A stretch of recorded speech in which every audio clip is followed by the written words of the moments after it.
शिवाय गुरवे नमः।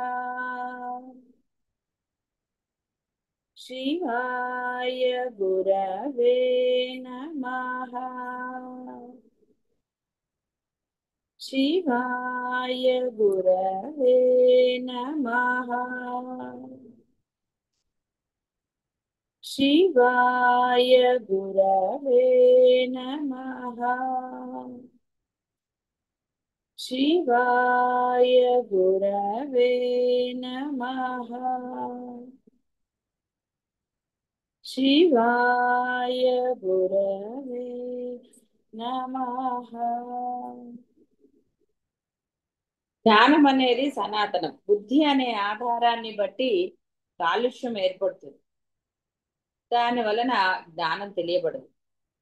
ఆ యొక్క కాలుష్యాన్ని తొలగించుకొని దానిని వ్యక్తం చేయడానికి యమనియమాలంటి మొదలైన ప్రయత్నాలు అవసరం. బ్రహ్మము నిత్యమైనది, ప్రత్యక్షమైనది కూడా.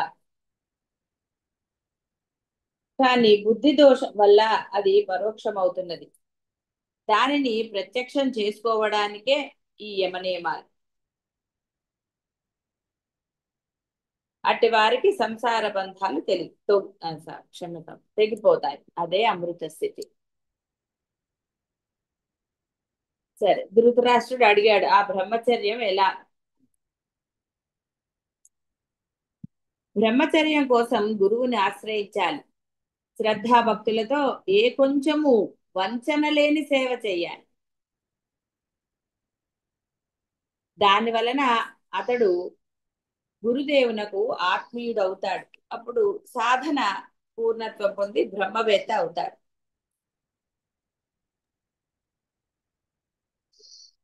బ్రహ్మాన్ని అనుసంధానం చేసుకుంటూ ఉంటారు. అనుసంధానం అంటే మరొక భావన రాకుండా దానినే పట్టుకుని ఆచరణ పెట్టడం. కష్టాలు వస్తున్నాయి అని అనిపిస్తుంది, అన్నిటినీ సహనంతో భరించాలి. లోక సంబంధమైన కామాదులను అన్నిటినీ గెలవాలి. దాని వలన సత్వగుణము వృద్ధి పొందుతుంది. ఆ దశలో దుబ్బు నుండి గడ్డి పరకను లాగివేసినట్లు దేహం నుండి ఆత్మను వేరు చేసుకోగలుగుతారు. తల్లిదండ్రులు అందరికీ ఈ శరీరాన్ని ఇస్తారు. శరీరం అనే మాటలోనే నశించేది అనే అర్థం ఉంది. గురుదేవులు ఇచ్చే జన్మము పరమ పవిత్రమైనది. దానికి ముదిమి చావు లేనే లేవు. గురువు అన్ని వర్గాల వారికి సత్యమైన చిదాత్మను తన ఉపదేశం ద్వారా అనుభవానికి తీసుకొస్తారు. దాని వలన మోక్షం అనే మహాఫలాన్ని ఇచ్చి కాపాడతారు. కనుక తల్లి తండ్రి సర్వము గురువే అని భావించాలి. అతడు చేసిన మేలు మరవక అతనికి ద్రోహం చేయక ప్రవర్తించాలి. గురువుకు ద్రోహం చేయటం అంటే ఆత్మద్రోహం. దానిని మించిన ద్రోహం లేదు. అందుకనే మీకు ఇష్టం లేకపోతే గురువుని ఆశ్రయించకండి. గురువుని పిలవక్కర్లేదు, గురువు దగ్గరికి రావక్కర్లేదు. కానీ గురువుని విమర్శించటం అనే భయంకరమైన దోషాన్ని, ఆ గురుద్రోహాన్ని వినటం కూడా దోషం. ధైర్యంగా నా దగ్గర మీరు ఆ గురువు నింద చెయ్యొద్దు అని చెప్పగలగాలి. చెప్పలేని పరిస్థితులు ఎవరికి ఉండవు, చెప్పగలగాలి. నా దగ్గర మీరు గురు నింద చెయ్యవద్దు అని చెప్పగలరు. ఎందుకంటే గురు నింద చెయ్యటం ఎంతో, గురు నింద వినటం కూడా అలా. బట్ ఇక్కడ గురుద్రోహం అనేది ఎన్నడూ చెయ్యరాదు, కలలో కూడా అన్నాడు. శిష్యుడు గురువునకు ప్రతిదినము ప్రణామం చెయ్యాలి. లోపల వెలుపల పరిశుద్ధుడై ఉండాలి. గురు శుశ్రూష విషయంలో ఏమాత్రం పొరపాటు పడకూడదు. ఏమరపాటు పనికిరాదు. గర్వాన్ని కోపాన్ని దరిదాపులకు రానియ్యకూడదు గురు సమక్షంలో. ఇది బ్రహ్మచర్య అంటే సాధనలో మొదటిది. దీనిలో మరొక అంశం కూడా ఉంది. శిష్యుడు దేహస్థితి కోసం భిక్షాటనమే వృద్ధిగా పెట్టుకోవాలి. ప్రాణం, ధనం, క్రియ, భావన, పలుకు అన్ని గురుప్రీతికే అన్న భావనతో సేవ చేయాలి. ఇది రెండవది. ఇదంతా ఎవరినో ఉద్ధరించడానికి, గురువుని ఉద్ధరించడానికి అనుకోకు. ఈ విధంగా గురువునందు సర్వసమర్పణ బుద్ధితో ప్రవర్తించడం వలన శిష్యుని జీవితం ఐహికంగా కలిగే ఆటుపోటులన్నిటినీ తట్టుకునే స్థైర్యాన్ని అంటే ధైర్యాన్ని పొందుతుంది. ఆధ్యాత్మిక ప్రవృత్తికి చెరుపు కలిగించే దోషాలన్నీ నశించిపోతాయి.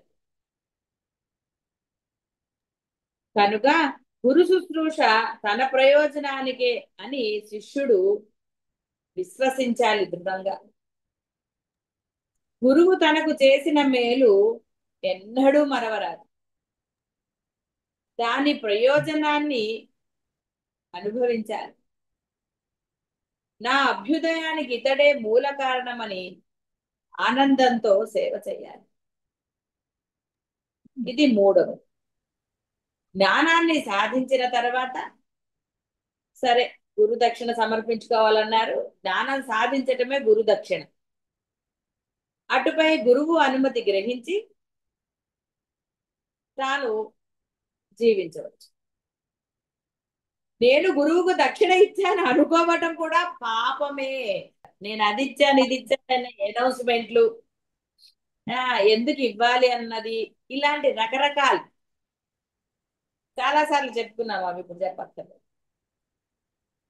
ఆ విషయం ఇక్కడ అది కూడా చెప్పారు. ఆ విషయాన్ని ప్రకటించటం కూడా భయంకరమైన దోషం. ఇది నాలుగవ. విద్యాప్రాప్తికి 4 దారులు. ఒకటి కాల పరిపాకం, గురువు ఉపదేశం, బుద్ధిబలం, శాస్త్ర విచారం. దీని వలన విద్య సఫలమవుతుంది. బ్రహ్మచర్యానికి ధర్మం స్వరూపం. ఆసనం, ప్రాణాయామం మొదలైన అంగాలు చెదరని యోగ బలం. వేదతత్వ భావన చేత, గురు సంబంధం చేత ఫలిస్తుంది. ఇలా చక్కని బ్రహ్మచర్యం పాటించేవాడు బ్రహ్మ విద్యను సాధించగలుగుతాడు. గురువు జీవనం కోసం అతనికి ప్రియమైన ధనాన్ని అర్పించాలన్నారు. అంత కష్టపడకండి ఎవరు. గురుపుత్రుని యందు కూడా ఇలాగే ప్రవర్తించాలి. ఇది కూడా అక్కర్లేదు. మీరు దాని గురించి మనసుని కష్టపెట్టుకోకర్లేదు. పుత్రుడు అంటే బ్రహ్మ జ్ఞానం పొందిన కుమారుడని శిష్యుడని కూడా భావించారు. బ్రహ్మచర్యాన్ని చెదరని దీక్షతో పాటించేవాడు అన్ని విధాలైన బుద్ధిని పొందుతాడు. కోరిన లక్షణాలు గల అంటే ఇక్కడ అతని యొక్క వంశవృద్ధి గురించి కూడా చెప్పారు. దాని బదులు హాయిగా అతనికి అన్ని అనుకూలంగా ఉంటాయని మీరు భావించారు. ప్రతిష్ట ఏర్పడుతుంది. ఏ దిక్కునకు పోయినా అతని కోరికలు నెరవేరుతూనే ఉంటాయి. జనులందరూ అతనిని ఆదర్శప్రాయునిగా భావించి అతని మార్గంలో ప్రవర్తించాలని ప్రయత్నిస్తారు. గంధర్వుల గాన మహిమ, అప్సరసల రూప మహిమ, సూర్యునికి తేజో మహిమ ఈ బ్రహ్మచర్యం వలననే కలిగారు. చింతామణి కోరిన కోరికలన్నిటినీ అలాగే ఈ సాధన వారి వారి ఇష్టానుసారం దైవత్వం మొదలగు వారిని కూర్చుతుంది. సాధన ఆశ్రయించి గాఢమైన తపస్సుతో శరీరాన్ని పవిత్రం చేసుకున్న జ్ఞాని బాలుని వలె ఏ విధమైన రాగద్వేషాలు లేని నిర్మల భావాన్ని పొందుతాడు. మృత్యువును జయిస్తాడు. కర్మ మార్గం నిర్మలమైనదే కానీ బ్రహ్మజ్ఞానం లేని దాని వలన ఇతర జనులు స్వర్గాదులు పొందుతారు. అవి నశించేవే, శాశ్వతాలు కావు. జ్ఞాని మాత్రం శాశ్వతమైన బ్రహ్మాన్ని పొందుతాడు. అది పొందితే అన్ని పొందినట్లే. మోక్షానికి ఇంతకంటే వేరే మార్గమే లేదు. గురుదేవ, జ్ఞానం పొందినవాడు సద్బ్రహ్మ రూపాన్ని చూస్తాడు కదా, ఆ రూపం ఎలా ఉంటుంది? సనత్సు జాతం చెప్తున్నా. నాయన, బ్రహ్మము అనేక వర్ణాలలో ఉంటుంది. అంటే ఎలా అయినా ఉండవచ్చు, కానీ దాని రూపం నేలపైనో నింగిలోనో ఉండదు, సముద్రంలో జలాన్ని ధరించదు. బ్రహ్మమును తెలుసుకునే దారిలో ఎన్నో తోచినప్పటికీ ఆ బ్రహ్మము భూమి మొదలైన వానిలో లేదు. ఐదు భూతాలలో ఉన్న శబ్దం మొదలైన గుణాలు బ్రహ్మములో లేవు కనుక పృథ్వీ మొదలైనవి బ్రహ్మ ప్రాప్తికి చిహ్నాలే కాని బ్రహ్మ రూపాలు కావు. సముద్రం అంటే సంసారం అని అర్థం చేసుకో. నీరు అంటే ఐదు భూతాలతో కూడిన నీ దేహం. సముద్రంలో జలం దీనిని పట్టుకోదు అనే మాటకు ఆత్మ పదార్థం శరీరానికి చిక్కదు అని భావం. ఆ పరమాత్మ రూపం నక్షత్రాలలో, మెరుపులో, మేఘాలలో, గాలిలో, దేవతలలో, చంద్రునిలో, సూర్యునిలో కనపడుతుంది. అనగా ఆత్మకు ఏ రూపాలు వాని వలె రూపాదులు లేవని తెలుసు. రాజా, ఆ బ్రహ్మం యొక్క రుక్కు యజస్సు, అధర్మము, సామము, రథంతం, మహావృతం మొదలైన వానిలో ఎక్కడా కూడా కనిపిస్తే వేదాలలో వెదిగితేనో యాగాదులు చేస్తేనో పరమాత్మ సిద్ధిస్తాడని భావించరాదు. ఎందుకంటే అది నిత్యమైనది. ఆ బ్రహ్మమును ఎవరు ఎన్నడూ ఎక్కడ ఎప్పుడు దాటిపోలేరు. అది అజ్ఞానానికి ఆవలి. అందరికీ అంతం కలిగించే యముడు కూడా ప్రళయకాలంలో దానిలో లయమైపోతాడు. దాని రూపం పరమ సూక్ష్మం కనుక ఇంద్రియాలు దానిని పట్టుకోలేవు. అది చురకత్తి అంచు వంటిది. అంటే దాని విషయంలో శ్రద్ధ, జాగరూకత అనేవి మహాసాధన. పర్వతాల కంటే పెద్దది, సమస్త విశ్వం కంటే పెద్దదని పని. పరమాత్మ సర్వానికి ఆధారం, ఏ వికల్పాలు లేని సర్వలోకాలు దాని స్వరూపాలే. అది బ్రహ్మ, అది రమణీయము. సర్వభూతాలు దాని నుండే వెలువడతాయి, దానిలోనే ఉన్నాయి, దానిలోనే లయమవుతాయి. పుట్టిన ప్రతి ప్రాణికి సుఖ దుఃఖాది వికారాలు ఉంటాయి. పరమాత్మకు అవి లేవు. ఆ పరమాత్మయే జగత్తుగా పరిణించింది, వాక్స్వరూపంగా రూపం. జగత్ అంతా దీని యందు నెలకొని ఉంది. కాబట్టి పరమాత్మ తత్వాన్ని గట్టి పట్టుదలతో దృఢత్వంతో పట్టుకున్న వారు మోక్ష సామ్రాజ్యాన్ని పొందుతారు. రాజా, శోకము, క్రోధము, లోభము, కామము, మానం, నిదురమత్తు, ఈర్ష్య, బుద్ధి చెడిపోవటం, స్వార్థం, స్నేహం, అసూయ, ఏవగింపు, ఈ 12 మనుష్యులకు ప్రాణాంతకాలైన మహాదోషాలు. శోకము, క్రోధము, లోభము, కామము, మానం అంటే అహంకారం, నిదురమత్తు, ఈర్ష్య, బుద్ధి చెడిపోవటం, స్వార్థం, స్నేహం అంటే మోహం అని, అసూయ, ఏవగింపు, ఈ 12 మనుషులకు ప్రాణాంతకాలైన మహాదోషాలు. వీనిలో ఏ ఒక్కటి కూడా పట్టుకున్నా అంటే ఉన్నా అవి నరులను సర్వనాశనం చేస్తాయి. వీటికి నరుడు పాపఫలాలైన పనులన్నీ చేస్తూ మూఢబుద్ధి అవుతాడు. వాంఛలు పెళ్ళురేగినవాడు, దయలేనివాడు, ఇహ కారుకూతలు పూసేవాడు, పనికి మాలిన మాటలు వాగేవాడు, గుండె నిండా కోపం ఉన్నవాడు, తన్ను తాను పొగుడుకునేవాడు, ఈ 6 క్రూరమైన ప్రవృత్తి కల. వాంఛలు పెళ్ళు పెరిగిన వాడు, దయలేనివాడు, ఇష్టం వచ్చినట్టుగా మాట్లాడేవాడు, అపభ్రంశపు మాటలు అంటే భయంకరమైన అనకూడని మాటలు. ఇక అవి ఎలా చెప్పాలో కూడా తెలీదు, అందుకే కారు కూతలు అన్నారు. పనికి మాలిన మాటలు వాగేవాడు, గుండె నిండా కోపం ఉన్నవాడు అంటే అందరి మీద ద్వేషం పెట్టుకున్నాడు, తన్ను తాను పొగడు. ఈ 6 క్రూరమైన ప్రవృత్తి గల వారు ఇతరుల వలన ప్రయోజనాలు పొంది కూడా వారిని నిందిస్తారు, వారిని గౌరవించారు. భోగమే పురుషార్థం అనే బుద్ధితో విచ్చలవిడిగా తిరిగేవాడు, మితిమీరిన గర్వం కలవాడు, దానమిచ్చి ఏడ్చేవాడు, హద్దు మీరి అందరి దగ్గర నుండి రకరకాలుగా అది డబ్బనండి, సంపాదన, వస్తువులనండి, ఇలా ఏదైనా సరే హద్దులు మీరి అన్నారు. ఆ వసూలు చేసేవాడు, చేసిన పాపాన్ని గొప్పగా చెప్పేవాడు, అనురాగం గల భార్యని ద్వేషించేవాడు. ఈ ఏడుగురు మహాక్రూరులు. రాక బ్రహ్మ విద్యలో ప్రవేశం పొందగోరేవారు ఈ దోషాలను మూలముట్టుగా తొలగించుకోవాలి. అలాగే సద్గుణాలను గుండెల్లో నిలుపుకోవాలి. ధర్మము, సత్యము, ఇంద్రియ నిగ్రహము, తపస్సు, మాత్సర్యం లేకపోవటం, లజ్జ, సహనం, అసూయ పడకుండా ఉండటం, యజ్ఞం, స్వార్థం లేకుండా ఉండటం, ధనం, ధైర్యం, వేద జ్ఞానం, ఇవి పరమాత్మ సాధనలో మహావ్రతాలు. ఉండి తీరాలి.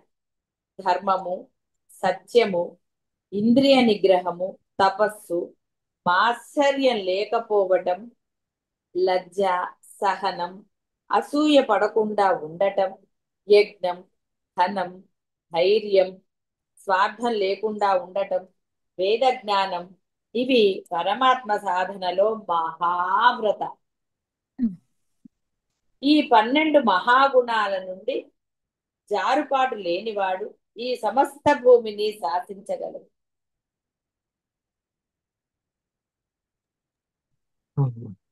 కాబట్టి ఇవి అన్నీ ఉండాల్సిందే. ఒక ధర్మగుణం ఉంటే చాలండి అని అనరాదు. అంటే ఆ సమయ సందర్భాలను బట్టి అన్ని గుణాలను నువ్వు ఆచరణలో పెట్టుకోవాలి. ఏ ఒక్కటి మారినా అన్ని కుప్పకూలిపోతాయి.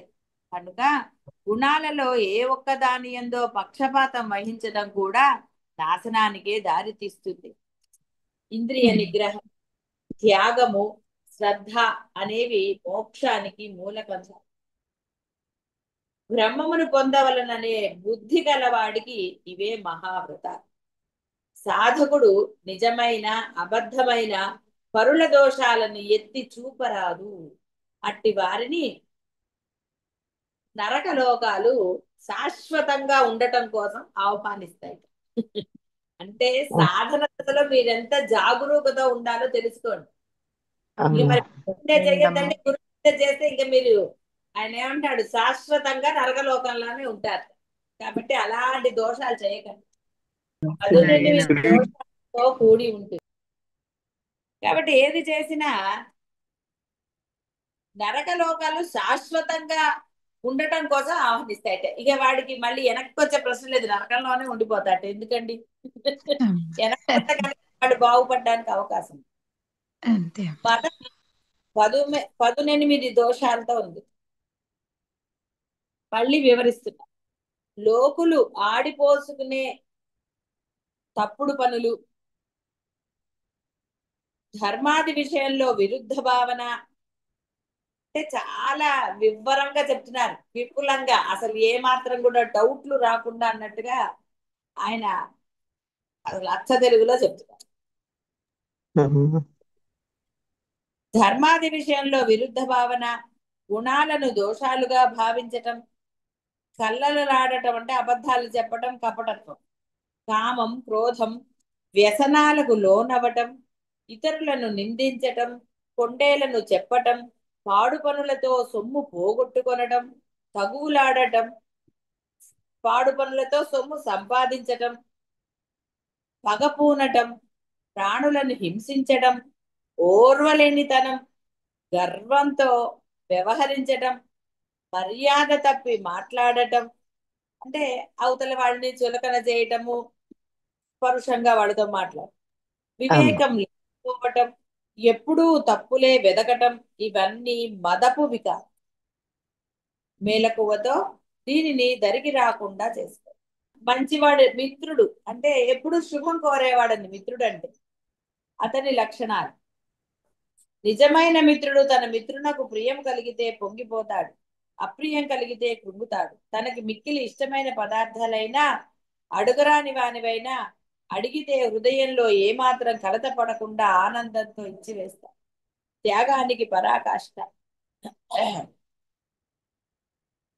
సొమ్ము మిత్రునికి ఇచ్చి ఇతడు నా వల్ల ఉపకారం పొందాడని భావించదు.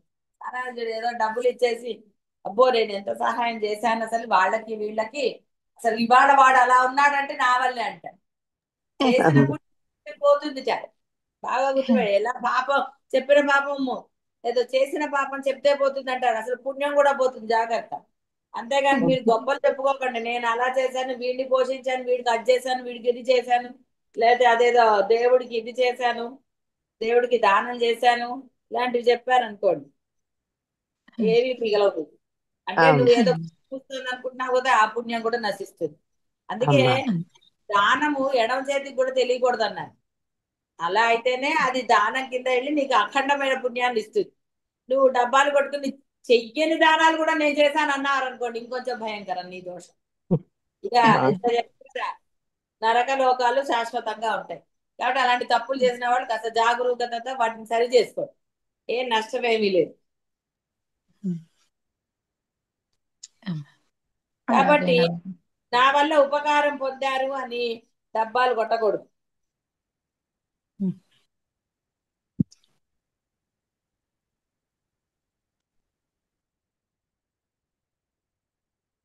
ధనవంతుడు గుణవంతుడు సత్వగుణ ప్రధానుడైన త్యాగి ఇంద్రియాలను సులభంగా విషయాల నుండి మరల్చగలుగుతాడు. ఇక్కడ ధనవంతుడు అంటే మీరేదో బాగా డబ్బున్నవాడని తీసుకోకండి. ధనము అంటే మంచి గుణాలు ఉన్నవాడు అని. అందుకని ధనం అన్నాడు, గుణవంతుడు అన్నాడు, మళ్ళీ సంపద కలదు. కాబట్టి ఇక్కడ మంచి గుణములే సంపద. కాబట్టి ధనవనంగానే ఏదో అనుకోకండి. ఇంద్రియ నిగ్రహ పరిణత దశకు వచ్చిన తర్వాత ధైర్యంతో కాపాడుకోవాలి. అది అప్పుడే మోక్ష ఫలాన్ని ఇస్తుంది. ధైర్యం జారిపోతే అది కేవలం తపస్సు వంటిదై ఏదో ఒక ఊర్ధ్వలోకాన్ని పొంది మరలా వెనక్కి వస్తారు. కావున సాధకుడు సంకల్పాలను సమూలంగా పెకిలించి వేసి బుద్ధి మార్గంలో యోగక్షేమాలతో ప్రవర్తించాలి. సంకల్పాల వలన యజ్ఞ భావన కలుగుతుంది. సంకల్పాలను నిలువరించడం వలన సాధకుడు యోగి అవుతాడు. అట్టి యోగికి మనసు వలననే విజ్ఞానం సిద్ధిస్తుంది. ఒక్కొక్కరు నమస్కారం అమ్మా, పాదాభివందనాలమ్మా. అమ్మ ఇక్కడ సంకల్పాల వలన యజ్ఞభావం కలుగుతుంది అంటే చెయ్యాలని కోరికానమ్మా. యజ్ఞం అంటే ఏంటి?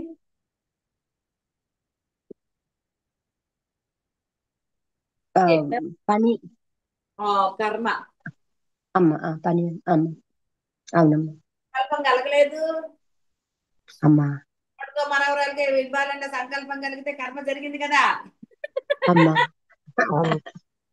ఒట్టిగా మీరు చేస్తే ఇవ్వకూడదని నేను అనటం లేదు, వేరేదేం లేదు. ఆ సంకల్పం కర్మ చేయించింది కదా. అవునమ్మా. ఆ కర్మలో ఆనందము కలిగింది, బాధ కలిగింది, ఎన్నో జరుగుతాయి. అన్ని ఆనందాన్ని ఇవ్వవు కదండి. కొన్ని వివాదాలు, ఆర్గ్యుమెంట్స్ కి ఎన్ని జరగటం లేదు కదా. మనసు ఎందుకు వికల్పం పొందుతోంది? ఏదో సంకల్పం ఉండటం వల్ల. సంకల్పం లేనప్పుడు మనస్సు ఇంకా ఏదో వ్యాకులతతో ఉంది అని మీరు అనుకోవడానికి ఆస్కారం ఎక్కడుందండి? ఏది లేదు.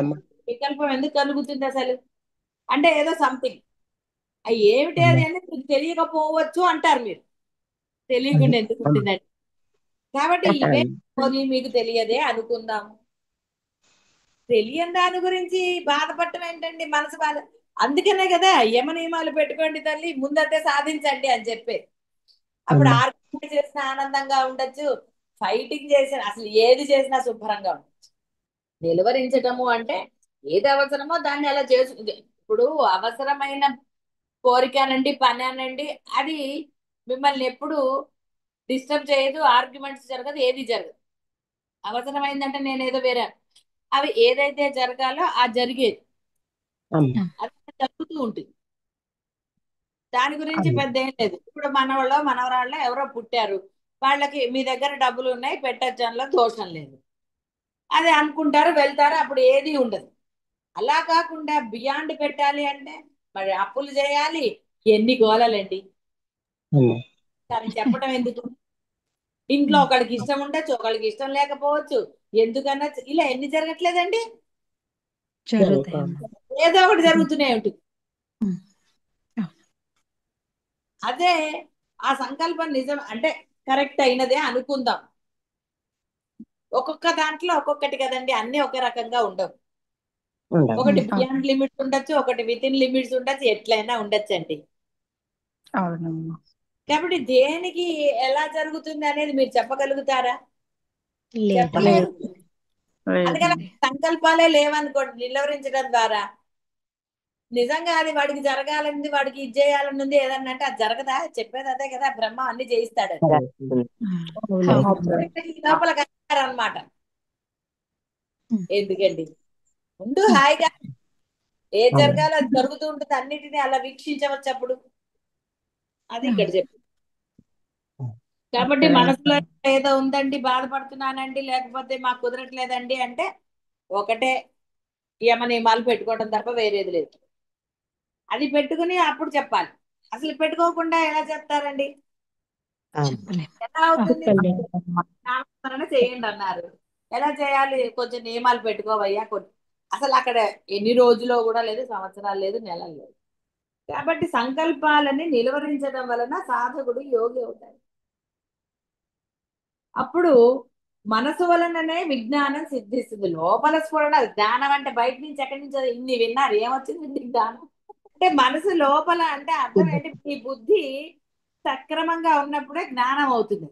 బుద్ధి సక్రమంగా లేకపోతే అంతే, సంకల్పాల వెనకాల పరిగెడుతూనే ఉంటుంది, బాధ కలుగుతూనే ఉంటుంది, ఒకదాని తర్వాత ఒకటి, ఒకదాని తర్వాత ఒకటి. జరగట్లేదండి. జరుగుతాయి. కంగారు పడుకోండి, మనకి ఏదో ఎలాగో అవి మన దగ్గరికి వచ్చి తీరుతాయి. మనం ఏం టెన్షన్ పడక్కర్లా, హాయిగా ఉండండి. ఆ సమయానికి అవి జరుగుతాయి. దిగులు పడితే దిగులు కూడా మిగిలింది కదండి. దిగులుతో కూడిన ఆనందం ఎంతవరకు ఆనందం అండి? నిజమైనది. మనసు వలననే విజ్ఞానం సిద్ధిస్తుంది. కాబట్టి రకరకాలుగా ఈ నామస్మరణ ఏదైనా సరే యమ నియమాలు లేని మీరు ఏది పొందలేరు. బాహ్యంలో పొందాలన్నా అదే. కాబట్టి సంకల్పాలని అంటే అన్ని నశించిన వాడే అంటే వాడికే జ్ఞానం స్థిరంగా ఉంటుంది.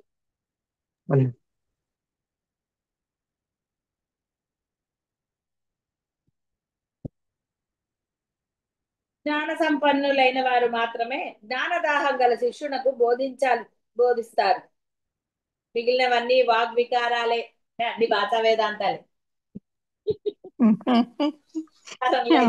అన్ని వికారాలు అన్నారు ఆయన.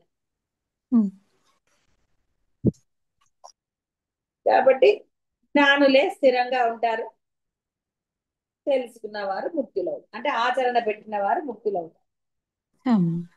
ఎంత శ్రద్ధగా చేసినప్పటికీ కర్మ మార్గం ద్వారా బ్రహ్మాన్ని పొందటం అసాధ్యం. జ్ఞాన సంపద లేనప్పుడు ఏది చేసినా అంటే మీ యొక్క బాహ్యమైనవి పూజలు, హోమాలు, యజ్ఞాలు అన్ని కూడా ఏవి కూడా మోక్షానికి దారి చూపవు. అసలు దారే చూపించవు. గొడవలు దేహంతో వాక్కుతో ఏ పని చేయకుండా ఉండటం, మనోవ్యాపారాన్ని రూపమాపటం, స్తుతికి ప్రీతి పొందకపోవటం, అంటే పొగడతలు, నిందకు రోషం పొందకపోవటం, ఇవన్నీ మహాగుణాలు.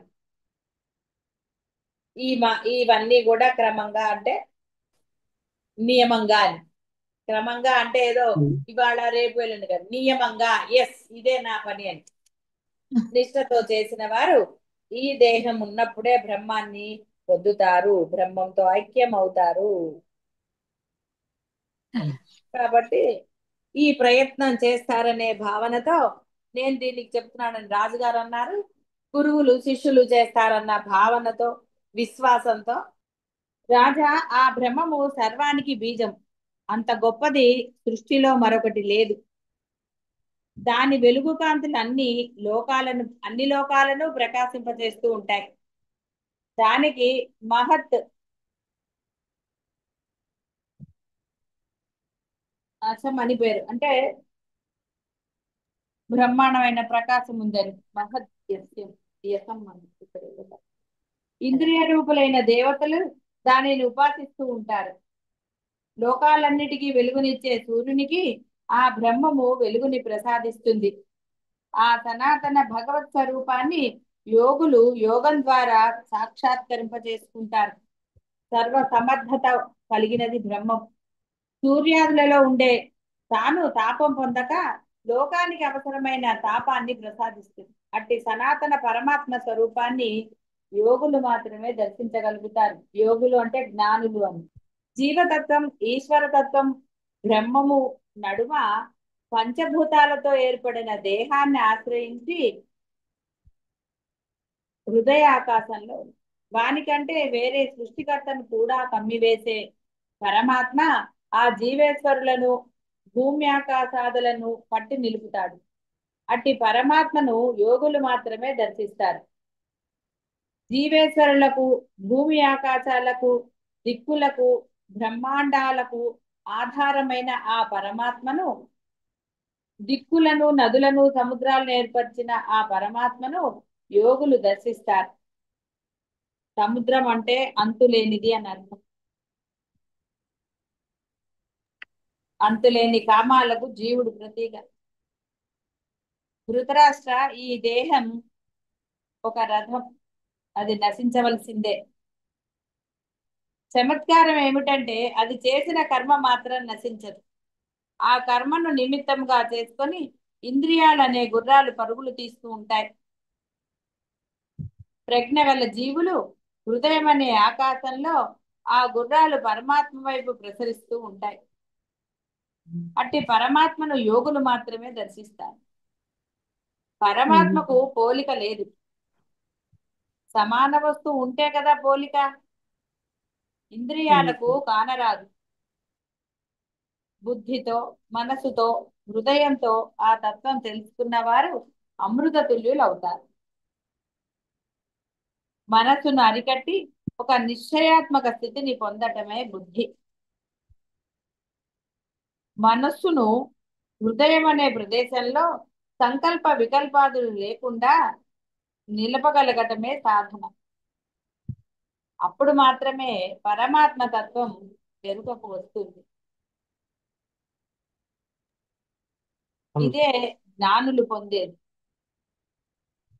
రాజా, ఈ సంసారము అజ్ఞానమే స్వరూపంగా కలిగింది.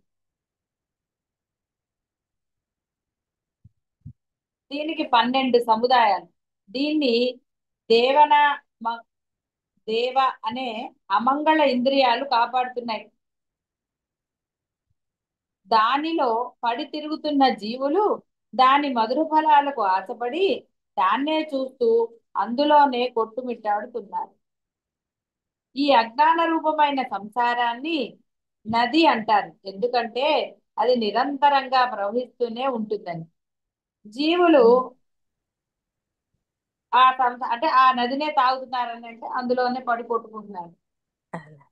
అంటే ఆ అజ్ఞానం ప్రసాదించిన సంతానం, ధనం మొదలైనవే పరమ ఫలాలుగా భావించి తృప్తి పడుతున్నారు. 12 సముదాయాలు ఏమిటి అంటే చిత్తాదులు, స్మరణాదులు, శ్రోత్రాదులు, శ్రవణాదులు, వాగాదులు, వచనాదులు, శబ్దాదులు, ఆకాశాదులు, ప్రాణాదులు, శ్వసనాదులు, సంస్కారములు పుట్టుతారు. ఈ మహా తరంగాల తాకిడిలో జీవుడు నిరంతరం మునిగి తేలుతూ ఉంటాడు. అత్యంత ప్రమాదభరితమైనది. దీని వల్ల కలిగే ఫలం అంటే సంసార సుఖం మధురం అనిపించటం వల్ల జీవులు దీనికోసమే వెంపరలాడుతూ ఉంటారు. ఇట్టి ఘోరమైన అజ్ఞానాలన్నీ కూడా ఆ పరమాత్మలో ఉన్నట్టుగా యోగులు దర్శిస్తారు. జీవుడు తేనెటీగ వలె కూడబెట్టిన కర్మఫలంలో అనుభవిస్తూ ఉంటాడు. కొన్ని భాగాలు అనుభవిస్తూ ఉంటాడు. మరలా మరణిస్తాడు, మళ్ళా మిగిలిన భాగం అనుభవించడానికి మళ్ళీ వస్తాడు. ఈ విధంగా జీవుడు తిరుగుతూ ఉంటాడు, ఈ కర్మలను ఆచరిస్తూ ఉంటాడు. ఈశ్వరుడైన జీవుడు సంసార సుఖాలనే బంగారు ఆకులు గల రావి చెట్టు సంసార సుఖాలు అనే బంగారు ఆకులు గల రావి చెట్టుని ఆశ్రయించి మొదట రెక్కలు లేకపోయినా ప్రాణం మొదలైన రెక్కలను పొంది దిక్కు తోచిన విధంగా ఎగిరిపోతుంది. పరమాత్మకు ఆ స్థితి లేదు. అలాంటి పరమాత్మనే యోగులు దర్శిస్తారు. జీవరూపాలన్నీ పూర్ణములే. పూర్ణమైన పరమాత్మ నుండి అవి విడిపడ్డాయి. ఆ పూర్ణం వలననే అవి ఏర్పడ్డాయి. ఈ పూర్ణములైన జీవరూపాలు తొలగిపోయినా పరమాత్మ యొక్క పూర్ణత్వానికి ఏ లోపము కలుగు. ఒక వ్యక్తి తన హృదయంలో నిండిన జ్ఞానాన్ని ఎంతమందికి ఎన్ని విధాలుగా పంచిపెట్టినా అతన్ని జ్ఞానం తరిగిపోతుందా? తరిగిపోదు కదా. ఆ విధంగా పరమాత్మ ఎప్పుడు పూర్ణుడే. అట్టి పరిపూర్ణమైన పరమాత్మను మాత్రమే జ్ఞానులు గుర్తిస్తారు. జ్ఞానులు మాత్రమే అని అర్థం. ఆ పరమాత్మ నుండియే వాయువు మొదలైన సర్వభూతాలు వెలువడ్డాయి, మరలా దాని అందే లీనమవుతాయి. దాని నుండే సర్వము. అది ఇది అననేలా, సర్వం దాని నుండే వచ్చింది. అదే తత్వం. ఇంకా ఇంతకంటే వివరించడం సాధ్యం కాదు. జ్ఞానులు యోగులు దర్శించేది అదే. ధృతరాష్ట్ర పరమాత్మ దర్శనానికి గట్టి ఉపాయమైన యోగాన్ని సంక్షేపంగా చెప్తాను, సావధానంతో విను శ్రద్ధగా. సాధన నియమనిష్టలతో చేసి తీరాలి, యమ నియమాలతో. హృదయాకాశంలో ఆ యొక్క దృఢ సంకల్పాన్ని నిలుపుకోవాలి. అప్పుడు సాధకుడు బాహ్య ప్రపంచంలో వర్తించకుండా, అంటే చేతస్థుగా ఉంటాడు. అంటే కేవలం ఉన్నాను అన్న ఒక భాషతో ఉంటాడు. ఆ చిత్తాన్ని బుద్ధిలో లయం చేస్తే బుద్ధి పరమాత్మలో కలిసిపోతుంది. అప్పుడు పరమాత్మ తప్ప మరొక వస్తువు కానీ వ్యవహారం కానీ ఉండదు. అట్టి పరమాత్మ సాక్షాత్కారం జ్ఞానులకు కలుగుతుందంటే ఈ సాధన ఎవరైతే చేశారో వారికి కలుగుతుంది. పరమాత్మను హంస అని కూడా అంటారు. అది శరీరం అనే వృక్షాన్ని అధివసించి ఉన్న శరీరంతో సంబంధం లేకుండా ఉంది. దానికి 4 పాదాలు: జాగృతి, స్వప్నం, సుషుప్తి, తురీయం. అలా 4 పాదాలు గల పరమాత్మ నీటి వలె మిక్కిలి గంభీరం. ఎట్టి విశేషాలు లేనిదైన ప్రకృతి నుండి పైభాగంలోనే 3 పాదాలలో తిరుగుతుంది. 4వదైన పాదాన్ని ప్రకాశింప చేయటం లేదు. ఆ అమ్మ 4వ శ్రీ గురుభ్యోం నమః. అమ్మ పాదాభివందనాలమ్మా. ఇక్కడ హంస అంటే మానవుడు నేనమ్మా. అంటే ఆహా కాదు, ఈ లోపల మనకి అంటే నువ్వు ఉచ్ఛ్వాస నిశ్వాసలు ఏవైతే ఉన్నాయో ప్రాణాన్ని హంస అంటారు మామూలుగా. గురువు గారు దాని గురించి పరమాత్మ. అందుకనే లోపల ప్రాణంగా ఉన్నది ఎవరు? ఆయనే కదా. అందుకనే పరమాత్మను హంస అన్నారు. నీకు ప్రాణం ఉందా లేదా అంటే ఏం చేస్తారంటే ఊపిరి ఆడుతోందా లేదో చూస్తారు, అదే కదా. అవును గురువు గారు. తెలియకపోతే గుండెని చూస్తారు, ఫస్ట్ చూస్తే ఊపిరి ఆడుతోందా లేదా అని. అదే హంస అంటారు. ఆ హంస అంటే మరి పరమాత్మే కదా. మరి పరమాత్మ ఏది లేదు కదా. అమ్మా అర్థమైంది గురువు గారు. పాదాభివందనాలు గురువు గారు. ఆ 4వ పాదాన్ని శివమని, అద్వైతమని తత్వవేత్తలు బోధిస్తారు. అదే ఆత్మ, అదే తెలియదగినదని వేదమాత బోధిస్తోంది. ఆ జాగృతి, స్వప్న, సుషుప్తి వాటి కోసము విశ్వ తైజస ప్రాజ్ఞ నామములు గల వాణి కోసం, అంటే వాని కదలిక కోసం ఈ 4వ పాదము తక్కిన 3 వ్యాపించి ఉన్నదంటే పరమాత్మ వ్యాపించి ఉన్నాడని. ప్రాణం లేకపోతే శరీరం కట్టవలే జడమైపోతుంది. అలాగే చైతన్య రూపమైన ఆత్మతో సంబంధం లేకపోతే కార్యాలు జరగవు. కాబట్టి ఆ తురీయాన్ని, ఆ 4వ దానిని సాధకుడు దర్శిస్తే అజ్ఞానం వల్ల ఏర్పడే మునుచు ఉండదుగాక ఉండదు. దానినే కైవల్యం అంటారు.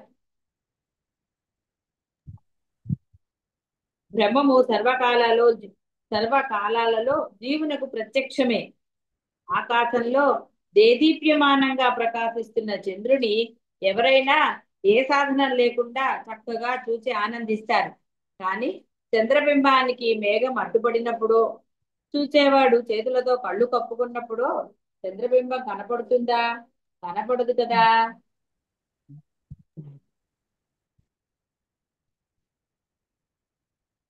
ఇలాగే జీవునికి దేహం అనే ఉపాధిని బట్టి బ్రహ్మం పరోక్షమవుతుంది. ఉపాధిని తొలగించుకున్న వెంటనే పరమాత్మ సాక్షాత్కారం కలిగి తీరుతుంది. ఆ ఉపాధిని తొలగించుకొనుటకు సాధనా మార్గాలు తప్పవు, యమ నియమాలు తప్పవు. ఆ విధంగా ఉపాధి నశించటం వలన, అంటే మరణించటం కాదు, దేహభావన దేహభావన నశించటం వలన ప్రత్యక్షమైన పరమాత్మను జ్ఞానులు దర్శిస్తారు. ఆ పరమాత్మ బొటన వేలంత ప్రమాణంలో గల హృదయంలో పూర్ణ స్వరూపంతో అందరి యందు అన్నిటి యందు ఉన్నాడు. లింగ శరీర సంబంధం చేత ఇహపరాలకు జాగ్రత్త స్వప్నాలకు నడుమ ప్రయాణం చేస్తూ ఉంటాడు. సర్వాన్ని నియమిస్తాడు. అమ్మా, ఇది ప్రయాణం చేస్తూ ఉంటాడు అని అంటే ఇది అర్థం కాలేదమ్మా. లింగ శరీరాలకు అది ఒక్కసారి మళ్ళొకసారి చెప్పరా తల్లి? పాదాభి ప్రయాణం వందనాలమ్మా. అనగానే ఏదో మన బాహ్యంలో ఒక చోటు నుంచి ఒకటికి అని తీసుకోవడానికి లేదు. అమ్మా, జాగ్రత్తలో ఉన్నప్పుడు నువ్వు సుషుప్తి ఉంటుందా నీకు స్థితి? ఉండదమ్మా. ఉండదు. మళ్ళీ అలాంటప్పుడు అలానే సుషుప్తిలో ఆయన లేకుండా వెళ్తాడా? లేదమ్మా, ఉంటాడమ్మా. ఉంటాడు. కూడా ఉంది కదా. అంటే నీవు ఆ, ఎప్పుడు కూడా ఏదో ఒక స్థితిని మాత్రమే పొందగలుగుతావు. అమ్మా, అంటే అర్థం వేరే స్థితిలో ఆయన ఉండడని కాదు కదా. నీ స్థితి కాదు మారుతున్నప్పుడల్లా ఆయన ఆ స్థితికి వెళ్తాడు కదా. ఆ స్థితిలో అమ్మా. ఉంటాడు అని అర్థం. అమ్మా, ఆయన లేకపోతే నీకు ఆ స్థితులు కలగవు కదా. అందుకని అవి ప్రయాణము అన్నాడు అంతే. నువ్వు అమ్మా, నిద్రపోవడానికి వెళ్తున్నాను, దారిలో ఉన్నాను, ఇంకా నిద్రపోవాలి అనవు. అమ్మా అంటానమ్మా. అర్థమైందమ్మా. పాదాభి వందనాలమ్మా. సర్వస్థితులకు ఆయనే లక్ష్యం. ఉపాధులను బట్టి సర్వ కార్యాలను చక్కగా నిర్వహిస్తాడు. ప్రతి దేహంలోనూ చైతన్య రూపంతో ప్రకాశిస్తున్నాడు. అయితే అజ్ఞానము పొర క్రమ్మివేయగా మూఢులు ఆ పరమాత్మను చూడలేకపోతున్నారు. పండిన, అంటే ఈ సాధన పండిన వారు మాత్రమే పరమాత్మను తప్ప మరి ఒకరిని చూడజాలరు. పండిన సాధన అంటే సాధనకి అనవసరమైన విషయాల జోలికి వెళ్ళరాదు. సాధన సంపత్తి సమృద్ధిగా ఉంటుంది, కొందరికి ఉండదు. అందరి అందున్న బ్రహ్మానికి మాత్రం ఏ వికారము లేదు. భక్తుల విషయంలో బ్రహ్మము సమానమే. భక్తులు మాత్రం బ్రహ్మానందపు పరమసీమలలో అనుభవాలను పొందుతూ ఉంటారు. జ్ఞానం వల్ల రెండు లోకాలను వ్యాపించి జ్ఞాని సంచరిస్తూ ఉంటాడు. అతను కర్మలు చేసినా చేయకపోయినా, ఏదైనా సరే, చేయకపోయినా చేసినట్లే, చేసినా చెయ్యదు. జ్ఞానంలో సర్వకర్మలు అంతర్భవించే ఉన్నాయి. ధృతరాష్ట్ర జ్ఞానాన్ని పొంది నేనే బ్రహ్మము అన్న భావాన్ని పొందినవాడు నేను దాసుడను నీచుడను అనే భావాన్ని ధరికి రానియరాదు. అట్టి వానికి ప్రజ్ఞానమనియే పేరు. ప్రజ్ఞానం బ్రహ్మవిత్ బ్రహ్మ ఏవ భవతి అనే శృతి వాక్యాలు ఈ విషయాన్ని నిరూపిస్తాయి. జ్ఞాని తన మహిమను అర్హత కలవారి యందు రహస్యంగా ఉంచక్కర్లేదు, అజ్ఞానుల యందు ప్రకటింపరాదు. ఇటు ప్రజ్ఞాన స్వరూపాన్ని ధీరులు జ్ఞాన దృష్టి కలవారు పొందుతారు. ఈ విధంగా పరమాత్మ జీవభావాన్ని రూపుమాపుతాడు. అట్టి పరమాత్మను తెలుసుకున్న వారి పురుషార్థము చెడిపోదు. దానఫలం కర్మఫలం లాగా అనిత్యం కాదు అని తాత్పర్యం. ఆ విధంగా పురుషార్థ నాశనం కాని జ్ఞానం కల పరమాత్మను యోగులు దర్శిస్తారు. 1000 రెక్కలు దాల్చి ఎంత దూరానికి ఎగిరిపోయిన వాడైనా శరీరం నడుమ హృదయం లోపల ఉన్న పరమాత్మకు సన్నిహితుడే. మనోవేగం కలవాడు కూడా అంతే. అంటే పరమాత్మకు దేశకాల పాత్రల అడ్డుగోడలు లేవు. అట్టి పరమాత్మను జ్ఞానులు మాత్రమే దర్శించగలుగుతారు. రాజా అనేక సందర్భాలు, అనేక పర్యాయాలు పరమాత్మను యోగులు దర్శిస్తారు అన్నాను. అంటే దర్శనం అంటే తెలుసుకొనటం అని అర్థం. పరమాత్మ తక్కిన వస్తువుల వల్లే కంటికి అందుతుందని అనుకోరాదు. పరమాత్మ దర్శనం కోసం చిత్తంలో అణుమాత్రమైన మాలిన్యం లేకుండా చూసుకోవాలి. సమస్త విశ్వానికి శుభం కలగాలని భావిస్తూ ఉండటం, మనస్సు అనే సముద్రంలో సంకల్ప వికల్పాలు అనే తరంగాల కదలిక లేకుండా చేయటం, ఎంత మహా దుఃఖానికి కారణమున్నా దుఃఖపడకుండా ఉండటం, ఇవి నిర్మలమైన చిత్తం గలవాని లక్షణాలు. ఇది తెలుసుకుని పరమాత్మ తత్వం నుండి దూరంగా విసిరేసే సంసారాన్ని పరిత్యజించేవారు అమృతులు. అట్టి అమృత కారణమైన పరమాత్మను జ్ఞానులు దర్శిస్తారు. కొందరు దొంగ గురువుల శిక్షణ వలననో తమ ప్రవర్తన చేతనో పాపాలు చేస్తూ ఉంటారు. పాములలాగా తమ పాపాలను ఇతరులకు తెలియకుండా జాగ్రత్త పడతారు. అట్టి వారి విషయంలో వివేకం లేని జనులు భ్రమపడుతూ ఉంటారు. ఆ వంచకులు వీరిని దారి మళ్లించి మోసం చేస్తూ కనుక పరమాత్మ విషయంలో ఇటువంటి సాంగత్యము సుతారము పనికిరాదు. సత్సంగతి అంటే సత్సాంగత్యం మాత్రమే సాధించాలి. అట్టి సత్సంగతి వలన యోగులు పరమాత్మను దర్శిస్తారు. బ్రహ్మమైన వాడు నేను అసత్తు చేత ఏర్పడలేదు, నాకు మృత్యువు లేదు, జన్మము లేదు, ఇంకా మోక్షం ఎక్కడిది? సత్యం అమృతం అను రెండు సత్యం సమానమను బ్రహ్మమునందు చిక్కి ఉన్నాయి. సత్తుకు అసత్తుకు నేనే ఉత్పత్తి స్థానం అని భావిస్తాడు. ఇట్టి భావన వలన అజ్ఞాన రూపమైన సంసార రూపం చెల్లా చెదరైపోతుంది. మనుష్యులు చేసే కర్మలలోని భేదాలను బట్టి ఫలంలో కొంత భేదాలు కనపడుతూ ఉంటాయి. కానీ బ్రహ్మము సాధు కర్మతో గొప్పది కావటమో అసాధు కర్మతో తక్కువగా మారటమో సంభవించదు. బ్రహ్మం అంటే కైవల్యం. ఆ విధమైన యోగాన్ని సాధించిన వాడు ఆ బ్రహ్మమును పొందగోరాలి. అట్టి పరమాత్మని జ్ఞానులు దర్శిస్తారు. జ్ఞానికి ఇతరులు చేసిన నిందలు బాధలు కలిగించవు. అతనికి నేను ఈ పని చేయలేదు, అది అధ్యయనం చేయలేదు అనే బాధ అతనికి కలగదు. బ్రహ్మ విద్య వల్ల అతనికి సర్వప్రజ్ఞ కలుగుతుంది. అట్టి ప్రజ్ఞను ధీరులు మాత్రమే పొందుతారు. ఈ విధంగా ఆత్మవేత్త అయినవాడు సర్వవేత్త అయి నిర్వికారంగా ఉంటాడు. అనగా శోకమోహాలను దరికి రానియకుండా చేసుకోవడం. సర్వజ్ఞత్వం అనేవి బ్రహ్మ విద్యకు ఫలాలని తాకు. శుభం భూయం.